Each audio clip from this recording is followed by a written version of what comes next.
আমাদের প্রেমের কথা চ্যানেলটির সকল প্রকারের পাঠ গল্প দেখতে আমাদের চ্যানেলটি সাবস্ক্রাইব করে পাশে থাকা বেল আইকনে ক্লিক করুন। নামিরাকে দেখতে অন্যরকম লাগছে। পাণ্ডুর মুখ দুস্থ দেখাচ্ছে তাকে। ওমর অবাক হয়ে দেখছে মেয়েটা অসুস্থ। কি হয়েছে তোমার? প্রশ্ন করলো সে। নামিরা চোখ তুলে তাকালো ওমরের দিকে, কিন্তু কোনো প্রত্যুত্তর দিল না। ওমর এবার নামিরার কাছে এলো, একটা হ্যাবিনা ফুল বের করলো পকেট থেকে। নামিরা দেখলো ওমরের হাতে তালুতে তার বহু কাঙ্ক্ষিত সেই হ্যাবিনা ফুল, যা কিনা তার কাছে মূল্যহীন এখন। ওমর বলল, ভাবিনি এটাকে না নিয়েই চলে আসবে, নাও। নামিরার চোখে জল চলে এলো। এই ফুল দিয়ে এখন কি করবে সে? ফুলটা কি আর কিছুদিন আগে আসতে পারতো না তার কাছে? এই ফুলে তার আম্মি জানের সুস্থ হওয়ার নিশ্চয়তা ছিল না, কিন্তু একটা শেষ চেষ্টা তো করাই যেত। কিন্তু কিছু পারেনি সে। অনুশোচনায় অন্তঃকরণে ভাঙনের শব্দ শ্রবণ হয় নামিরার। সে ফুলের দিক থেকে চোখ সরিয়ে ওমরের দিকে তাকালো। ওমর দেখলো নামিরার চোখে অশ্রু, তিক্ত যন্ত্রণা। এটার কোনো প্রয়োজন নেই বলতে গিয়ে নামিরার গলা কাঁপলো। চোখের সমুদ্র থেকে ঝরে পড়লো এক ফোঁটা নোনা জল। ওমর গভীর চোখে তাকিয়ে রইল নামিরার দৃষ্টিতে। নামিরার উচ্চারিত বাক্য ও এরূপ তিক্ত যন্ত্রণায় কাতো দৃষ্টি দেখে সে ঘটনা ধারণ করতে পারল। মন্ত্রী সুলাইমান ও নামিরা বলেছিল রানী নাওয়ার অসুস্থ ও শয্যাশায়ী, আর তার জন্যই নামিরা এই ফুলটাকে সংগ্রহ করতে চেয়েছে। তবে কি রানী নাওয়ার মারা গেছেন? এর জন্য কি এই ফুলের আর প্রয়োজন নেই? ওমর প্রশ্ন করলো। তোমার আম্মি জানের কিছু হয়েছে? প্রশ্নটা নির্মমভাবে হৃদয়ে বিঁধল। চোখ বুজে ফেল নামিরা। তার বন্ধ নেত্রদয় বেয়ে নামতে লাগলো অশ্রুর ফোঁটা। নামিরার এই অভিব্যক্তি দেখে ওমর নিশ্চিত হলো ব্যাপারটা সম্পর্কে। ফুলটাকে সরিয়ে ফেল সে। কি বলা উচিত তার নামিরাকে? এমন পরিস্থিতির শিকার হওয়া কাউকে কখনো সান্ত্বনা দেয়নি সে। কেমন হওয়া উচিত সান্ত্বনার ভাষা তার জানা নেই। সে কখনো তার মাকে দেখেনি। মায়ের প্রতি ভালোবাসা কেমন হয় তার জানা নেই। রানী আলহামকেও মা ভাবতে চাইলেও সে ভাবনা কখনো সম্পূর্ণ হয়নি, কারণ রানী আলহাম কখনো তাদের মা হতে চায়নি। মায়ের মতো আচরণ করেনি, সর্বদা এক বিশাল দূরত্ব বজায় রেখে চলেছে। তার দুই ভাই পিতৃ স্নেহ পায়নি তেমন। দাদা মুবতাসিমের তত্ত্বাবধানেই বড় হয়েছে তারা। ওমর বেশ কিছু সময় নির্বাক থেকেই বলল, জানি না মাতৃবিয়োগে কাউকে কিভাবে সান্ত্বনা দিতে হয়, কেমন হয় সান্ত্বনার ভাষা, তাই সান্ত্বনা দিতে পারছি না। বলে সে নামিরার পাশ কাটিয়ে দরজার দিকে গেল। থেমে দাঁড়ালো দোরগোড়ায়। বলল, চোখে অশ্রু ঝরিও না, কারু কারু চোখের অশ্রু সহ্য হয় না আমার। দোরগোড়া ত্যাগ করে বের হয়ে গেল ওমর। নামিরা ফিরে তাকালো শূন্য দৌড়ে। তার চোখ পেয়েও তখনও নেমে চলেছে অনর্গল জলের ধারা। আকাশে পঞ্জীভূত কালো মেঘ, বাতাসে বইছে উত্তম বেগে। কখনো গর্জে উঠছে বিদ্যুতের তরবারি। সময়টা বিকেল হলো মনে হচ্ছে সন্ধ্যাক্ষণ। এটা ঘনিয়ে আসছে রাত্রি। চিকিৎসালয়ে এই মুহূর্তে কেবল একজন রোগী আছে। একজন পুরুষ চিকিৎসক দেখভাল করছে তার। লোকটা এখানকারই বাসিন্দা। গিয়েছিল হান্তে নামক এক স্থানে ব্যবসায়ের তাগিদে। সেখানে থাকাকালীন কোনো এক হিংস্র জন্তুর আক্রমণের শিকার হয়েছে। লোকটার ভাষ্যমতে ওটা একটা নেকড়ে ছিল, কিন্তু বাকি সব নেকড়েদের মতো নয়, একটু অদ্ভুত ছিল। হান্তের স্থায়ী বাসিন্দারা ধারণা করছে ওটা উত্তর অঞ্চল থেকে নেকড়েদের দল তাদের এখানে চলে এসেছে। লোকটা চিকিৎসকের সাথে এসব বিষয়ে কথা বলছিল। হান্দের স্থানীয় চিকিৎসকদের থেকেও সে চিকিৎসা নিয়েছিল, কিন্তু ক্ষতটা শুকাচ্ছে না। চিকিৎসক ক্ষত স্থানে ওষুধ লাগিয়ে কাপড়ে পট্টি বেঁধে দিচ্ছেন। ক্ষতটা নেহাতি কম নয়। জন্তুটা ধারালো দাঁতের ফালি তার গ্রিপার মাংস ভেদ করে ঢুকে গেছে ভিতরে। চিকিৎসক 5 দিন পর আবার আসতে বলে লোকটাকে বিদায় দিল। এনিবি এতক্ষণ দূর থেকে শুনছিল চিকিৎসক ও লোকটার কথোপকথন, যদিও তাদের ভিতরকার দূরত্ব ছিল অনেক। এত দূর থেকে স্পষ্ট সব কথা শুনতে পাওয়ার কথা নয়। অন্য কেউ হলে শুনতে পেত না, কিন্তু সে ইনিফির। সে বিশেষ সাধারণ কেউ নয়, সে একজন অসাধারণ মানবী। যেমন মেঘ করে এসেছিল, তেমনি ভারী বর্ষণ শুরু হলো রাত্রিকালে। গাছে গাছে হিংস্র বাতাসের ঝঙ্কার। আকাশে বুকে জ্বলে উঠছে বজ্র। বিছানায় শুয়ে যন্ত্রণায় কাতরাচ্ছে তাউস। সেই অদ্ভুত নেকড়ের কামড়ে যে ক্ষত রয়েছে তার কাঁধে, সেই ক্ষত থেকে অসহ্য যন্ত্রণা ছড়িয়ে পড়ছে সারা শরীরে। ব্যথায় বিষাক্ত হয়ে উঠছে। রেজাইটাকে আঁকড়ে ধরেছে সে তীব্র যন্ত্রণায়। খিঁচুনি উঠল তার। অনেকক্ষণ এসব যন্ত্রণার সঙ্গে যুদ্ধ করে এরপর স্থির হয়ে গেল তার শরীর আর সব ব্যথা। তার শরীর ক্ষমার্ত, অথচ এই ঠান্ডায় এমনটি হওয়ার কথা নয়। জোরে জোরে নিঃশ্বাস নিতে নিতে শুরু করলো তাউস। শরীরে হঠাৎ হঠাৎ উদ্গত এই ব্যথা সহ্য করা খুব কঠিন। কেন এমন হয়? তাউসে দু চোখের কোণ বেয়ে গড়িয়ে নামতে লাগলো পানি। সে চোখ বুজে পড়ে রইল বিছানায়। যদি একটু ঘুমানো যায় সে আসে। হঠাৎ একটা জোরালো শব্দে চোখ খুলো। ঝড়ে কি ঘরে কিছু ভেঙে পড়লো, নাকি কোনো চোর ঢুকে পড়েছে ঘরের ভিতর? এমন দুর্যোগপূর্ণ পরিবেশে কোনো চোর কি বের হবে বাইরে? উঠল তাউস। তার সারা ঘর অন্ধকার। বিছানার পাশে থাকা কৃত্রিম আলোক যন্ত্রটা জ্বালালো। এটা সে দিন 15 আগে কিনেছে, বেশ ভালো জিনিস। সে আলো নিয়ে এদিক ওদিক ফেলতে লাগলো। ঘরে সে একাই বাস করে, স্বজনরা সব মারা গেছে। 3 মাস আগেও তার মা ছিল, কিন্তু সে জলাশয়ের ঘাটে পা পিছলে পড়ে মারা গেছে। এরপর থেকে একাই থাকছে তাউস। বিয়ে শাদী করে নিলে একাকিত্বটা ঘুচে যায়, কিন্তু ব্যাপারটা নিয়ে এগোনোই হচ্ছে না। শয়ন কক্ষ থেকে বের হয়ে বসার ঘরে আসতেই দেখলো একটা জানালা খোলা। ওটার কপট ভেঙে পড়ে আছে মেঝেতে। বাতাসে ভাঙলো। হঠাৎ ঘরে এক প্রান্তের জমাট অন্ধকার থেকে ভেসে এলো কোনো পশুর চাপা গর্জন। রক্ত হিম হয়ে গেছে তাউসে। সে বুকে ভয় অথচ কৌতূহল নিয়ে আলো ফেলো গর্জন ভেসে আসা সেই অন্ধকারের দিকে। দেখলো একটা অদ্ভুত দেখতে জন্তু তার থেকে কয়েক হাত দূরে দাঁড়িয়ে আছে। ওটার চোখ দুটো জলজল করছে। ওটার নিঃশ্বাসের দুর্গন্ধ সমগ্র ঘরটাকে নোংরা করে দিল যেন। তাউস গলা ফাটিয়ে চিৎকার করলো, কিন্তু ঝড়ে ওর গলাস্বর চাপাই পড়ে রইল। জন্তুটা এগিয়ে আসতে লাগলো কাছে। তাউস সরে যেতে চাইছে, কিন্তু পা দুটো নিশ্চল। জন্তুটা হঠাৎ লাফিয়ে পড়ল তাউসের উপর। তাউস পড়ে গেল মেঝেতে। তার হাতের আলোক যন্ত্রটা ছিটকে পড়ল দূরে। একের পর এক চিৎকার হলো তাউসের ঘরের অন্দরে, কিন্তু এই অন্ধকার ও ঝড়ের রাত তার চিৎকারকে গিলে খেলো। তার চিৎকার পৌঁছালো না কোনো মানুষের কানে। হঠাৎ ঘুম ভাঙলো হামজালা। শুনতে পাচ্ছে বাইরের চলমান ঝড়ের তাণ্ডব। আজ এত ঝড় হবে তা বিকেলের আগ অব্দি কেউই ধারণা করতে পারেনি। হামজালা ধারণা করলো সকালবেলা ঘুম থেকে ওঠার পর সে তার নিবাসের বেশ কয়েকটা গাছের ডালপালা ভাঙ্গা দেখতে পাবে। হামজালা পাশ ফিরে দেখলো পাশটা শূন্য। ইনিভির নেই বিছানায়।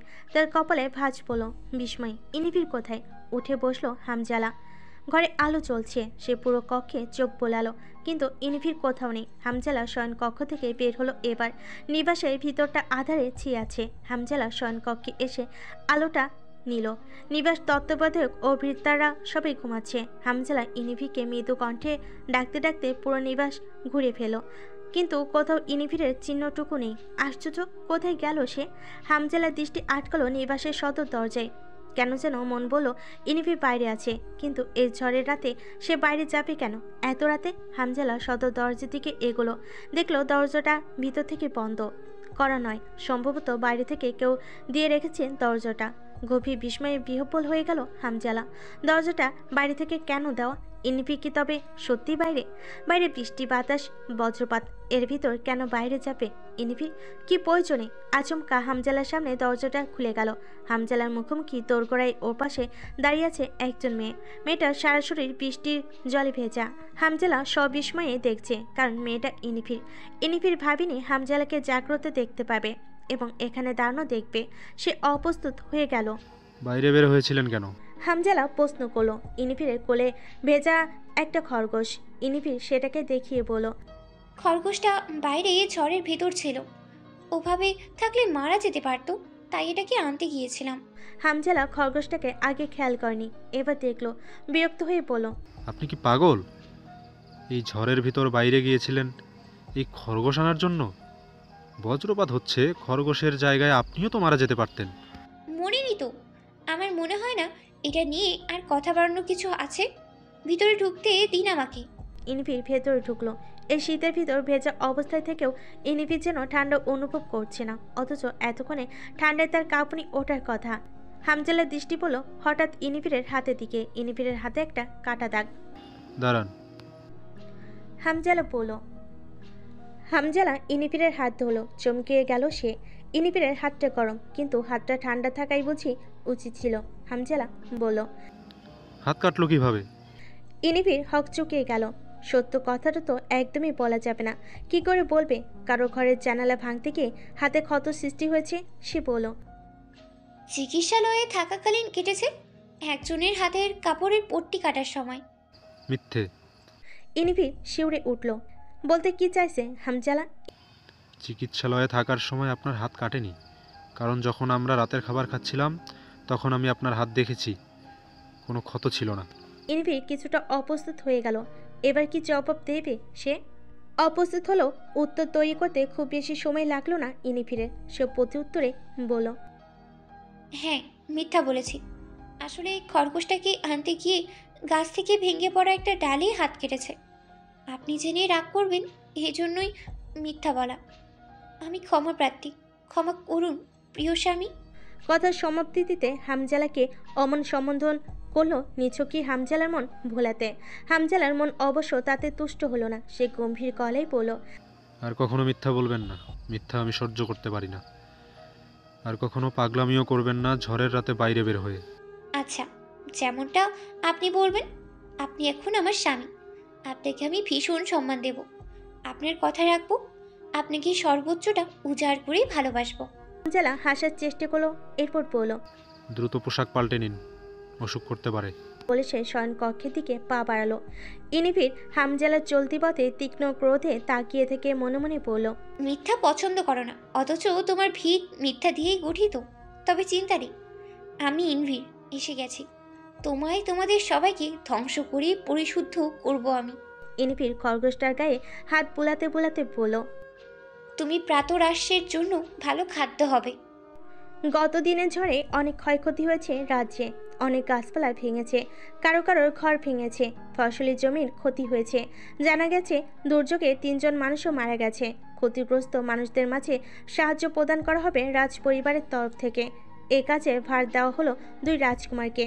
হামজালা ও ওমর সারাদিন ধরে এই কাজ করলো। তারা গিয়েছিল এক মৃত ব্যক্তির বাড়িতে। সেখান থেকে ফেরার পথে স্বামী উনি ঢুকলো হালকা ভোজনের উদ্দেশ্যে। বিকেলবেলা, তবুও খদ্দের নেহাত কম নয়। রাজ্যে নামি দামি কিছু ব্যক্তিদেরও দেখা যাচ্ছে। রেস্তোরাঁর ভিতর একটা সুগন্ধি ব্যবহার করা হয়েছে। ব্যাপারটা নতুন, আগে এমন সুগন্ধি ব্যবহার করা হতো না। গন্ধটা মিষ্টি, কোনো এক ফুলের। তবে হামজালা ও ওমর ফুলটার নাম ধরতে সক্ষম হলো না।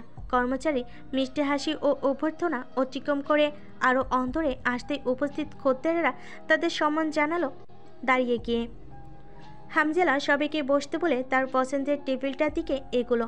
জানালার কাছে টেবিলটার অবস্থান, এখান থেকে বাজারের একটা অংশ ভালো দেখা যায়। হামজালা পছন্দ করে সাধারণ মানুষের জীবনযাপন দেখতে। যদি সে রাজা হয় তবে সাধারণ মানুষদের ভালোর জন্য অনেক কিছু করবে। তার চেয়ে কয়েক গুণ বেশি উন্নত করবে সে রাজ্যকে। দূর দূরান্তের রাজ্যগুলোতেও রাজা হিসেবে নিজের সুখ্যাতি শুনতে চায় হামজালা। কিন্তু সে সময় ঢের দেরি করে আসবে, কারণ যুবরাজই নির্ধারণ করা হয়নি এখনো অবধি। হামজালা ওমরের দিকে তাকালো। ওমর সাদা কাগজের উপর কালো কালিতে কিছু একটা নকশা আঁকছে। হামজালার কাছে নকশাটা অপরিচিত, এমন কিছু আগে কখনো দেখেনি সে। ওমরকে জিজ্ঞেস করলো, এটা কি আঁকছো ওমর? ওমর তাকালো না হামজালার দিকে, নকশাটার উপর পূর্ণ মনোযোগ রেখে বলল, একটা আগ্নেয়াস্ত্র। এটা দিয়ে বায়ুর সাহায্যে গুলি ছোড়া যাবে। অস্ত্র প্রস্তুতকারকের সঙ্গে আলাপ করেছিলাম এটা নিয়ে। তিনি বেশ আগ্রহী দেখালেন। একটা নকশা করে দিতে বললেন তার বোঝার সুবিধার জন্য। তুমি বুদ্ধিমান, তাই এত সুন্দর কিছু তোমার মাথায় আসে। আমারও হয়তো তোমার মতো বুদ্ধিমান হওয়াই উচিত ছিল। হামজালা আসলে অন্য বিষয়ে কথা বলতে চায়, কিন্তু ওমরকে এই মুহূর্তে খুবই নির্বিকার দেখাচ্ছে, যা হামজালার একদমই পছন্দ হচ্ছে না। ওমরের অস্ত্রের প্রতি দুর্বলতা আছে। সে বিভিন্ন অস্ত্র ব্যবহার করতে ও তাতে পারদর্শী হতে পছন্দ করে। ছোটবেলায় যখন তারা প্রশিক্ষণ নিচ্ছিল, ওমর তার থেকে অতি শীঘ্রই তীর ও তরবারি চালনায় পারদর্শিতা অর্জন করেছিল। হামজালা মনে করে ওমর ভীষণ প্রতিভা সম্পন্ন। মাঝে মাঝে তো মনে হয় ওমর ভবিষ্যৎ রাজ হলে রাজ্যের খুব উন্নয়ন করবে। হামজালা মুগ্ধ হয়ে ওমরকে দেখছে। শিশুকাল থেকে একসঙ্গে বেড়ে ওঠা 2টি প্রাণ তারা। ওমরের জন্য তার হৃদয়ের সিংহভাগ তুলে রাখা। প্রচণ্ড ভালোবাসে সে ওমরকে। ভাইকে ছাড়া পৃথিবীতে একটা দিনও অতিক্রম করার কথা ভাবতেও তার মস্তিষ্ক শিউরে ওঠে। টেবিলে খাবার পৌঁছে গেছে। হামজালা একটা খাবারের থালা টেনে নিয়ে ওমরকে বলল, তোমার কি মনে হয় কবে যুবরাজ চয়ন করা হবে? সেটা রাজা ও তার লোকেরাই ভালো জানেন। হামজালা এ ব্যাপারে আরও কিছু বলতে চেয়েছিল, কিন্তু ওমরের নির্লিপ্ততা দেখে আর কিছু বলার ইচ্ছে হারালো। বাইরে তাকালো জানালা দিয়ে। হঠাৎ মিঠাইয়ের দোকানে চোখ আটকালো তার। ওখানে বাচ্চাদের ভিড়ই বেশি। তার মাঝে 2 জন পরিণত বয়সের মেয়ে দাঁড়িয়ে আছে। মুখ দেখা যাচ্ছে না, তবে তার মনে হচ্ছে সে মেয়ে দুটোকেই চেনে। খুব সম্ভবত ভুল না হলে একজন মারোয়া। মারোয়ার সাথে আর কে থাকতে পারে? অন্যজন নামিরা ছাড়া আর কেউ নয়। হামজালা ওদের দিকে দৃষ্টি স্থির রেখেই বলল, নামিরা হঠাৎ প্রাসাদ থেকে চলে এলো কেন? তুমি কি ওকে বিয়ের প্রস্তাব দিয়েছিলে? আমায় প্রত্যাখ্যান করায় কি তুমি ওকে প্রাণনাশের হুমকি দিয়েছিলে? সেই ভয়ে কি ও... হামজালার মুখ থেকে এমন কথা শুনে অবাক হয়ে হামজালার দিকে চোখ তুলে তাকালো ওমর। হঠাৎই হামজালার এরূপ প্রসঙ্গে কথা বলার মানে ধরতে অক্ষম হলো সে। ভুরু কুঁচকে বলল, কি বলছো আবুল তাবুল? প্রস্তাব দাওনি? হ্যাঁ, না দেওয়াই স্বাভাবিক। কোনো কোনো মানুষকে ভালো লাগলে, এমনকি যদি ভালোবাসাও হয়, তবুও সেটা জানানোর মতো হয় না। কারণ রাজকুমার হয়ে জন্মানোর ফলে তুমি অসাধারণ, তাই তোমাকে অসাধারণ কাউকেই জীবনসঙ্গী হিসেবে বাছাই করতে হবে। সাধারণ কাউকে বাছাই করা যায় না। এজন্যই মাঝে মাঝে মনে হয় রাজকুমার হয়ে জন্মগ্রহণ করাটা একটা অভিশাপ। হামজালা জানালা দিয়ে বাইরে তাকিয়ে কথাগুলো বলছিল। ওমরের কাছে ব্যাপারটা অদ্ভুত লাগে, সেও হামজালার দৃষ্টি অনুসরণ করে বাইরে তাকালো। উন্মুক্ত মিঠাইয়ের দোকানে দৃষ্টি আটকালো তার। সেদিন যেমন দেখে এসেছিল নামিরাকে, তাতে ওর বাইরে বের হওয়ার ব্যাপারটাকে দৃষ্টিভ্রম বলে মনে হলো তার। কিন্তু এটা দৃষ্টিভ্রম নয়, সত্যি এখানে নামিরা দাঁড়িয়ে আছে, ওর মুখের একপাশ দেখা যাচ্ছে। হঠাৎই তারা জানালার এদিকটাই ঘুরে দাঁড়ালো, চলে যাবে হয়তো। বিষণ্ণ আধারচ্ছন্ন মুখ নামিরার, ঠিক সেদিন যেমন দেখেছিল। বোঝাই যাচ্ছে অনিচ্ছাকৃতভাবে হাঁটছে মারোয়ার সাথে। মারোয়া হয়তো ওর মন ভালো করার চেষ্টা করছে। ওমর বলল, আমি ওই অভিশাপে বিশ্বাসী নই হামজালা। যা আমার ভালো লাগার, যা কিছু আমি ভালোবাসি, তা যে কোনো মূল্যেই আমি অর্জন করতে জানি, হোক তা সাধারণ কিছু বা সাধারণ কেউ। আমার কাছে সাধারণ অসাধারণের ব্যাপারটা গুরুত্বপূর্ণ নয়। নামিরা ও মারোয়া চলে গেছে মিঠাইয়ের দোকান থেকে। হামজালা বাড়ি থেকে দৃষ্টি সরিয়ে এনে ওমরের উপর আরোপ করলো, বলো, তোমার কাছে গুরুত্বপূর্ণ নয়, কিন্তু রাজা রাজ্যের প্রতিটা মানুষের কাছে গুরুত্বপূর্ণ। রাজা নিশ্চয়ই তার প্রাসাদের এককালীন পরিচারিকাকে নিজের পুত্রবধূ হিসেবে চয়ন করবেন না? রাজার চয়নকেই যদি প্রাধান্য দিতাম তবে চিকিৎসক ইনভিরকেই বিয়ে করতাম, কিন্তু আমি নিজের চাওয়াকেই প্রাধান্য দিই, তাই সে আজ আমার স্ত্রী। তার মানে পুরোপুরি স্বীকার করছো নামিরা তোমার পছন্দের মানুষ? ওমর কোনো প্রত্যুত্তর দিল না। নকশাকা কাগজটার সাথে নিয়ে উঠে দাঁড়িয়ে বলল, খাবার উপভোগ করো হামজালা, রাতে প্রাসাদে দেখা হবে। হামজালাকে কোনো প্রশ্ন করার সুযোগ না দিয়ে চলে গেল ওমর। রেস্তোরাঁ থেকে বের হয়ে বুক ভরে শ্বাস টানলো, দম বন্ধ লাগছিল হামজালার প্রশ্নের সম্মুখে। ওমর ভাবল, প্রশ্ন এড়িয়ে আসা যায়, কিন্তু মনের সত্যকে উপেক্ষা করা যায় না, সে উপেক্ষা করতে চায়ও না। নামিরা ও মারোয়া ওমরের পাশ কাটিয়ে সামিয়নের প্রবেশ দরজার দিকে যাচ্ছে, তা ওমরকে খেয়াল করেনি। ওমর আচমকা বলে উঠল, এমন মৃত মুখে আমার সামনে ঘুরে বেড়াবে না, দেখলে বড্ড চোখ জ্বালাতন করে। নামিরা দাঁড়িয়ে গেল, তার দেখা দেখি দাঁড়িয়ে গেল মারোয়া। নামিরা বুঝতে পারলো রাজকুমার কথাটা তার উদ্দেশ্যেই বলেছে। সে ওমরের দিকে তাকালো, ওমরও তাকালো নামিরার দিকে, কিছু আর বলল না। চলে যেতে নিলেই নামিরা বলল, আগের মতো হুমকি কেন দেন না? একদমই রাজকুমার রাজকুমার মনে হয় না আপনাকে। আবার একদিন আমার গলায় তরবারি ধরবেন, তারপর বলবেন শিরচ্ছেদ করব তোমার, বলবেন তো? ওমর বিস্মিত চোখে ফিরে তাকালো, একটুক্ষণ নামিরাকে বোঝার চেষ্টা করলো। এখন তরবারি নেই সাথে, হয়তো এখনই তোমার মনোবাসনা পূরণ করতাম। বলে ওমর ঘোড়ার দিকে এগুলো। নামিরাও আর দাঁড়িয়ে থাকলো না, চলে গেল রেস্তোরাঁর ভিতর। মারুয়া অবাক হয়ে দেখছে নামিরাকে। নামিরা কিসব বলল রাজকুমারকে, সে কথার কোনো মানেই বুঝতে পারেনি সে। কেউ যেছে গিয়ে রাজকুমারের তরবারির সম্মুখে পড়তে চায়, কি ভয়ঙ্কর কাণ্ড! রাজপ্রাসাদে আজ পারিবারিক নৈশভোজনের নিমন্ত্রণ ছিল, পরিবারের সবাই উপস্থিত ছিল সেখানে। এমনকি প্রথম রাজকন্যা, তার স্বামী ও তাদের ছেলে আজকের ভোজনে নিমন্ত্রণ পেয়েছিল, এসেছিল তারা। তারা দুদিন রাজপ্রাসাদে থাকবে। হামজালা, ইনিভির ও ওমর প্রাসাদ থেকে একসঙ্গে বের হলো। হামজালা ও ইনিভির তাদের নিবাসে ফিরবে। ওমর তার বন্ধু আধারকে আসতে বলেছিল রাজপ্রাসাদের কাছাকাছি, দুজন একসাথে কোথাও যাবে। আধার নিজের ঘোড়া নিয়ে দাঁড়িয়েছিল প্রাসাদ থেকে কিছুটা দূরে। ওমর ও হামজালা কাছাকাছি এলেই সে ঘোড়ার পিঠে উঠে বসলো। তিনটা ঘোড়া পুরো রাস্তা আটকে চলতে লাগলো পাশাপাশি। আধার জানালো, আজ বিকেল থেকে নাকি একটা মেয়েকে পাওয়া যাচ্ছে না, মনে হচ্ছে পদ্ম সরোবরের ওই খুনিটার কাজ। শীঘ্র হয়তো আমরা একটা মেয়ের লাশ পেতে চলেছি সরোবরে। তুমি কিভাবে জানলে মেয়েটা নিখোঁজ? সবাই এটাই বলাবলি করছি, ওর বাবা খোঁজ করছিল, ওর প্রধান বাজারে থাকা সবাইকে জিজ্ঞেস করেছিল মেয়েটা নৃত্যশালায় নাচ প্রশিক্ষণ দিত।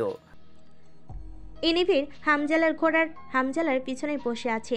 সে মুখ বন্ধ রাখতে পারল না আর বলল, দিনের আলোতেও মেয়েগুলো উধাও হয়ে যাচ্ছে, এরপর তাদের লাশ পাওয়া যায় পদ্ম সরোবরে, আর আপনারা কিছুই করতে পারছেন না। আপনারা দুই রাজকুমার যদি সচ্চর হয়ে ওঠেন, তবুও আমার মনে হয় এক দু দিনে এই মামলার সুরাহা হয়ে যেত। আমরা গোয়েন্দা নই ইনিভির, খুনি খুঁজে বের করা গোয়েন্দাদের কাজ। গোয়েন্দারা যেখানে কোনো কিছু করতে পারলো না, সেখানে আমরা কি করব? রাজকুমার বলে রাজ্যের কোথায় কি ঘটছে, কি ঘটবে, সব বিষয়ে নজর রাখা আমাদের কাজ নয়। যখন রাজা হবেন তখনও কি এই একই কথাগুলো বলবেন? ইনিভির, অসন্তোষ গলায় ডাকলো হামজালা। ইনিফির বুঝতে পারলো তার কথা হামজালার ভালো লাগছে না। সে চুপ হয়ে গেল। হামজালাকে রাগাতে চায় না সে।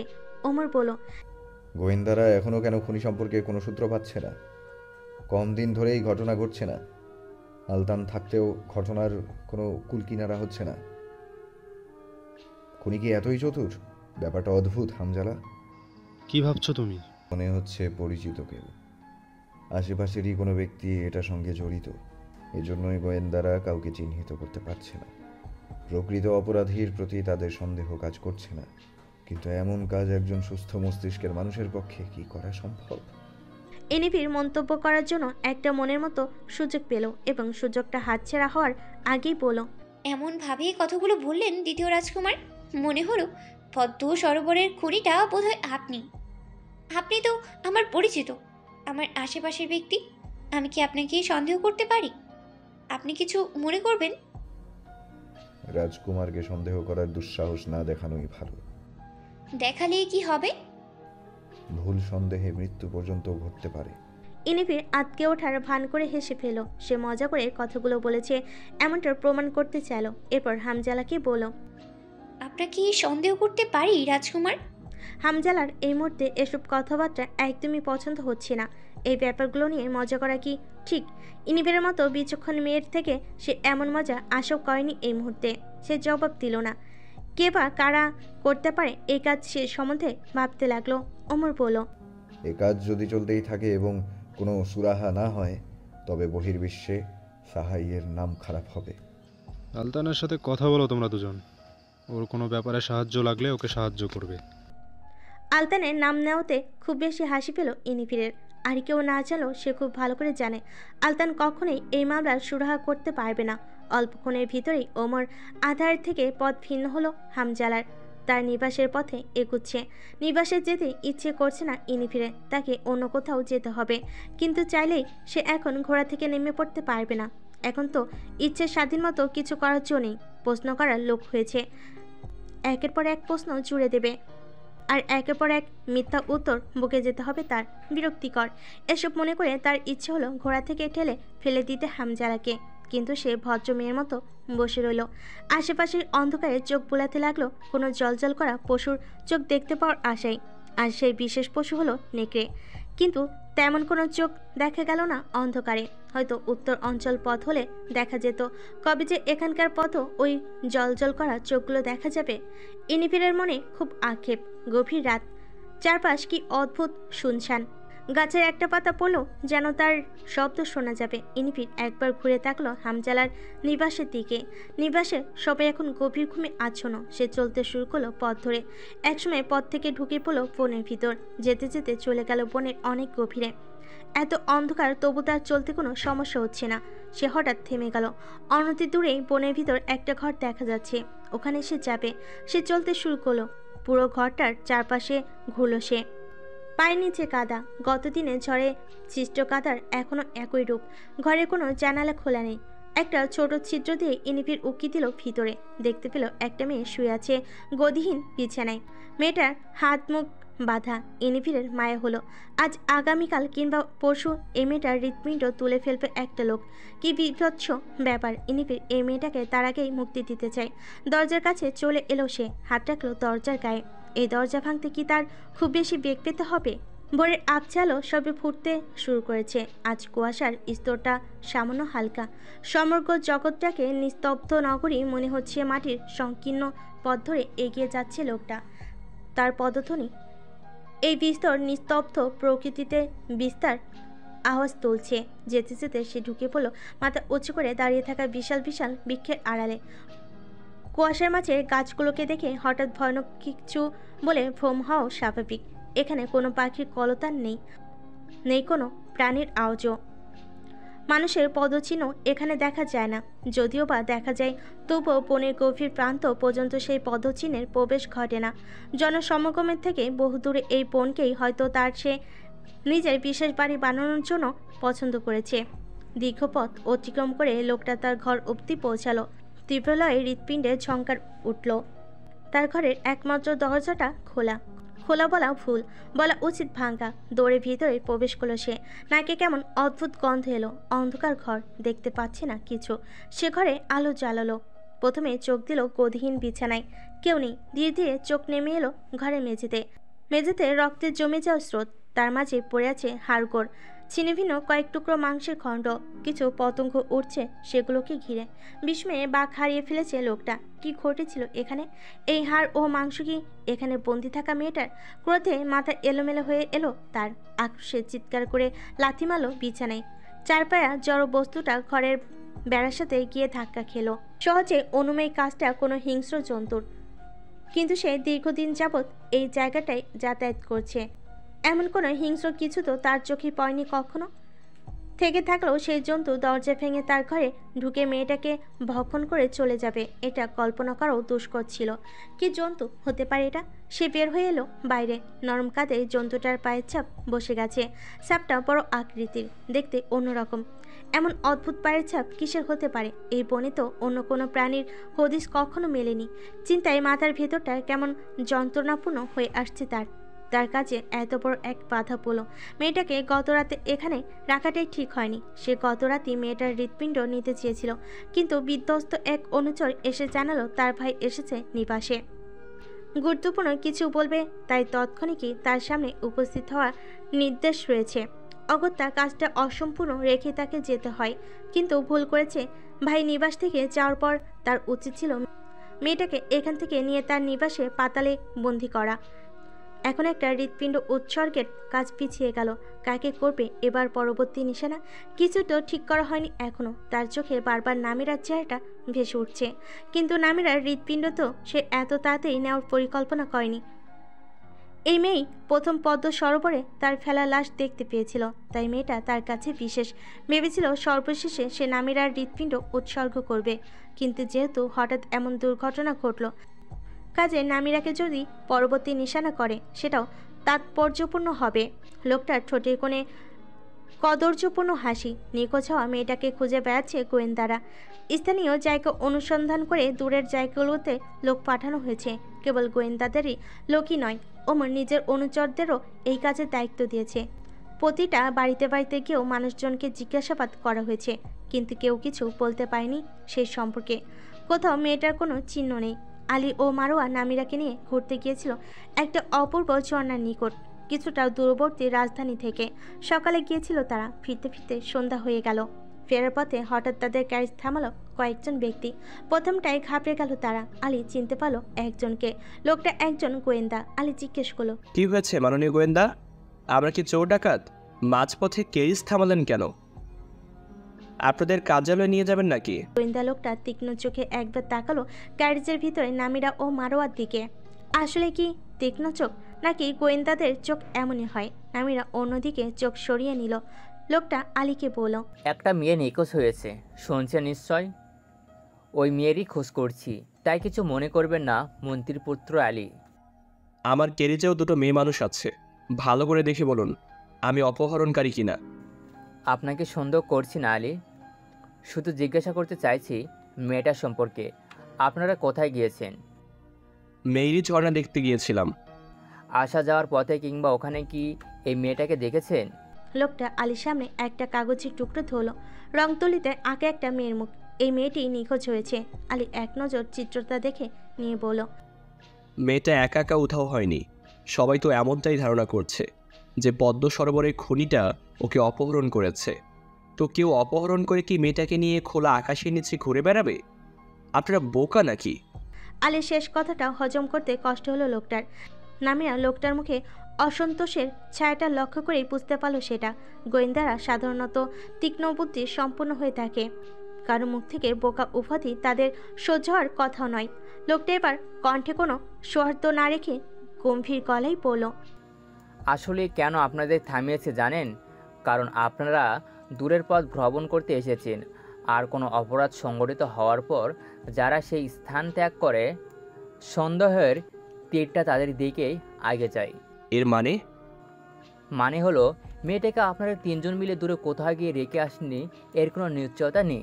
হয়তো এরপর এক অন্ধকার রাতে সেখান থেকে মেয়েটাকে নিয়ে এসে পদ্ম সরোবরে ফেলে রাখবেন। আপনি কাকে কি আজে বাজে কথা শোনাচ্ছেন গোয়েন্দা? আমি জানি আপনি মন্ত্রী সুলাইমানের পুত্র, কিন্তু রাজা কঠোরভাবে নির্দেশ দিয়েছেন খনিকে দ্রুত খুঁজে বের করার জন্য। তাই আমরা কাউকে সন্দেহের বাইরে রাখবো না। আপনি যতই সম্মানের ব্যক্তি হন না কেন, আপনার জন্য সাধারণ মানুষের জন্য একই বিধান। আপনি আমার সন্দেহ করছেন? আমাকে দেখতে খুনির মতো লাগে? মারোয়া, আমি দেখতে খুনির মতো? অবশ্যই না ভাই আলী। নামিরা, তুমি বলো, আমায় দেখতে খুনির মতো লাগে?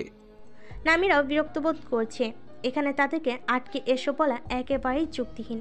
এতদিন হয়ে যাওয়ার পরও খুনিকে ধরতে সক্ষম হয়নি, অথচ এখন অযথাই তাদের এখানে থামিয়ে মিথ্যা আরোপ করার চেষ্টা করছে। নামিরা গোয়েন্দার উদ্দেশ্যে বলল, দেখুন মাননীয় গোয়েন্দা, আপনি এসব কথা বলে অযথাই নিজের সময় নষ্ট করছেন। আমরা সন্দেহভাজন হওয়ার মতো কেউ নই। সে আপনারা না হলে নন, তবে আমাদের কার্যালয়ে যেতে হবে আপনাদের। গোয়েন্দা আলতানের হুকুম। নামিরা আলী ও মারোয়াকে গোয়েন্দা বিভাগের কার্যালয়ে নিয়ে যাওয়া হলো। তাদের সরাসরি আলতানের সাথে কথা বলার সুযোগ দেওয়া হবে। আলতান যে কক্ষে রয়েছে সেখানে গিয়ে তার চিকিৎসক ইনিভিরকে দেখতে পেল আলতানের সঙ্গে। একটু অবাক হলো তারা। আলতানের মুখোমুখি চেয়ারে বসে আছে ইনিভির। ইনিভির ভীষণ বিরক্ত। সে কিছু ঔষধি উদ্ভিদ সংগ্রহের জন্য রাজধানী থেকে বের হয়েছিল। ফেরার পথে গোয়েন্দারা তাকে এখানে নিয়ে এসেছে।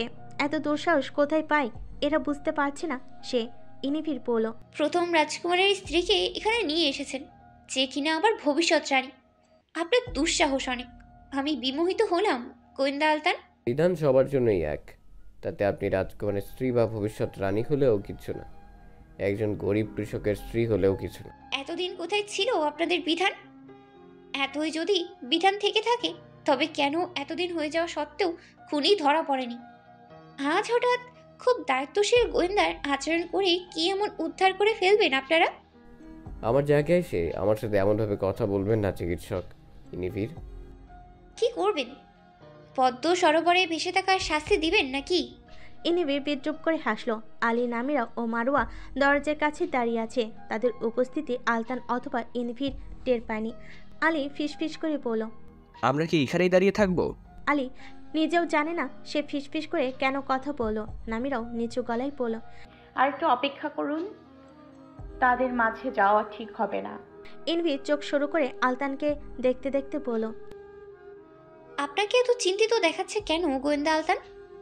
বনের ভিতর ওই ঘরটায় বন্দি থাকা মেয়েটাকে কোনো হিংস্র জন্তু খেয়ে নিল নাকি? ইনিভিরের মুখ থেকে এমন কথা শুনে চমকে গেল আলতান। চমকালো নামিরাও। বনের ভিতর ঘরে বন্দি থাকা মেয়ে, হিংস্র জন্তু, এ কথাগুলোর মানে কি? নামিরা আলী ও মারোয়ার দিকে তাকালো। ওরা হয়তো ইনিভিরের কথাটা খেয়াল করেনি। নামিরা আবারও তাকালো আলতান ও ইনিভিরের দিকে। ইনিভিরের কথা শোনার পর আলতান কেমন যেন হয়ে গেছে। ও কি বড় করে তাকিয়ে আছে বিস্ময়ে, ঘেমে উঠছে কপাল। ইনিভিরের ঠোঁটে কোণে এক রহস্যময় হাসি। নামিরা দুজনকে লক্ষ্য করে কেবল অবাক হচ্ছে। আলতান নিজেকে সামলে নিয়ে বলল, কি বললেন এইমাত্র? কি বললাম? একে অপরের দিকে তাকিয়ে রইল গভীরভাবে। একে অন্যকে বোঝার সর্বোচ্চ চেষ্টা করলো। কারো মুখে কেউ কিছু বলল না। উঠে দাঁড়ালো ইনিভির, বলল, আর কখনো যদি অযথাই আমাকে এখানে আনা হয়, তবে মহারাজের কাছে বলে যা ব্যবস্থা নেওয়ার নেব। কেউ একজন দ্রুত পায়ে এইদিকে আসছে। নামিরা আলী ও মারোয়া দ্রুত সরে দাঁড়ালো দরজা থেকে। তারা সরে যাওয়া মাত্রই দ্রুত পদক্ষেপে ভিতরে প্রবেশ করলো একজন, হামজালা। হামজালাকে এই মুহূর্তে এখানে দেখে আলতান অবাক হয়ে বলল, তুমি? ইনিভিরকে এখানে নিয়ে এসেছে কেন? এটা আমাদের কাজের একটা অংশ ছিল। তাই? কাজের অংশ? ইনিভির আমার স্ত্রী। যা কিছু ঘটে যাক না কেন, আমার স্ত্রী কখনো তোমাদের কার্যালয়ে হাজিরা দিতে আসবে না, বুঝতে পেরেছ? ওকে এসবের সাথে জড়াবে না। তোমার এত রাগ করার কারণ বুঝতে পারছি না হামজালা। তুমি ওকে এখানে এনে আমাকে অপমান করেছো, এটা কি রাগ করার যথেষ্ট কারণ নয়? হামজালা ইনিফিরের কাছে গিয়ে ওর এক হাত ধরে বলল। চলো। বলে দাঁড়ালো না এক মুহূর্ত। দরজার দিকে ঘুরে দাঁড়াতে সে এবার নামিরা, আলী ও মারুয়াকে খেয়াল করলো। ঘাবড়ে গেল ওরা তিনজন। হামজালা আরেক দফা চমকালো। তোমরা এখানে কি করছো? মেয়েরই ঝর্ণা দেখতে গিয়েছিলাম, সেখান থেকে ফেরার পথে এক গোয়েন্দা আমাদের এখানে নিয়ে এসেছে। আমরা নাকি সন্দেহজনক। এটা কোনো কথা হলো ভাই হামজালা? হামজালা আরও একবার বিরক্ত চোখে তাকালো আলতানের দিকে, বলো। তোমরা এসব কি করছো আলতান? ওরা সন্দেহজনক। আলতানের ভালো লাগছে না তার কর্মস্থলে এসে হামজালার এমন আচরণ। সে বিরক্ত হয়ে বলল, গোয়েন্দা হিসেবে এত সুনাম কেবল নিজ প্রতিষ্ঠাতেই অর্জন করেছি, কাজে আমার কাজ আমাকে করতে দাও। হামজালা নিজেকে সামলে নিল। প্রচণ্ড রাগ হচ্ছিল তার, কিন্তু সবসময় সবার সাথে তো রাগ শোভা পায় না। আলতানের সাথে তার রাগ ব্যাপারটা অশোভনীয়। হামজালা হাসার চেষ্টা করে বলল, আমরা ভাই আলতান, ছোটবেলা থেকে একসঙ্গে বড় হয়েছি। আমাদের হয়তো উচিত হয়নি একে অপরের সাথে এমনভাবে কথা বলার। আমার নিবাসে রাতের খাবারের দাওয়াত রইল, ভালো লাগলে এসো। বলে সে আলীর দিকে তাকিয়ে বলল, তুমিও চাইলে আসতে পারো। নিশ্চয় যাব। প্রথম রাজকুমারের দাওয়াতকে হেলা করব এত বড় বেয়াদব আমি নই। ভাই ওমরও থাকবে, তাই না? হয়তো। হামজালা ইনিফিরকে নিয়ে চলে গেল। নামিরা ইনিফিরকে দেখছিল, ইনিফিরও তাকিয়েছিল নামিরার দিকে। নামিরা এখনও বোঝার চেষ্টা করছে ইনিফিরের ওই কথাগুলো। কেন যেন তার মনে হচ্ছে এই কথাগুলোর সাথে নিখোঁজ হওয়া মেয়েটার সংযোগ রয়েছে, কিন্তু সেটা কিভাবে সম্ভব? আজ চিকিৎসক ইনিফির ও আলতানকে কিছু একটা অদ্ভুত লাগলো তার। আলতান ডাকলো তাদের। কোথাও গিয়েছিল তারা, কখন গিয়েছিল, কেন গিয়েছিল, এরকম কিছু প্রশ্ন জিজ্ঞেস করে কাগজে কি যেন লিখলো। নামিরা চেয়েছিল ইনিফিরের ওই কথার সম্পর্কে আলতানকে কিছু জিজ্ঞেস করবে, কিন্তু কেন যেন করতে পারলো না। মন সায় দিচ্ছে না। আলতানের এখান থেকে বের হওয়ার আগে আলী হঠাৎ জিজ্ঞেস করলো, আচ্ছা ভাই আলতান, আমাকে দেখতে কি খুনি খুনি লাগে?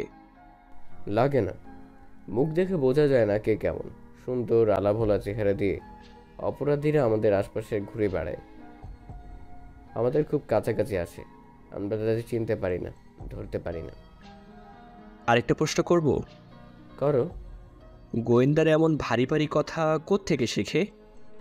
আলতান হেসে ফেল আলীর প্রশ্নে। যদিও সে হাসছে, কিন্তু মনে মনে ভীষণ চিন্তিত। ইনিফিরের ওই কথাটা তাকে একদমই শান্তিতে থাকতে দিচ্ছে না। রাত, জানালার ধারে দাঁড়িয়ে আছে নামিরা। আলতান ইনিফির ও নিখোঁজ হওয়া সেই মেয়েটার ব্যাপারগুলো মাথার ভিতর খোঁজাচ্ছে। জলাশয়ের পাড়ে মন্ত্রী সুলাইমানকে একা বসে থাকতে দেখে মাথায় আবার অন্য চিন্তা এলো তার। মন্ত্রী সুলাইমানের সাথে কথা বলতে হবে, উত্তর জানতে হবে কিছু প্রশ্নে। কিন্তু এমনটা কি ঠিক হবে? মন্ত্রী সুলাইমান হয়তো নিরিবিলিতে কিছু চিন্তা করছেন।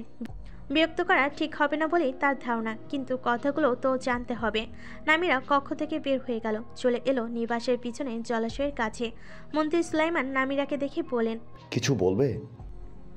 নামিরা হ্যাঁ বোধক মাথা নাড়ল। মন্ত্রী সুলাইমানের সামনে দাঁড়িয়ে বলল, মামা সুলাইমান, আমরা জেরজাবাসীরা কিভাবে শাহেরের শত্রু হয়ে গেলাম? মন্ত্রী সুলাইমান অপ্রস্তুত বোধ করলেন নামিরার প্রশ্নে। নামিরা আবারও প্রশ্ন করল, আমি এক বিশ্বাসঘাতক পিতার সন্তান,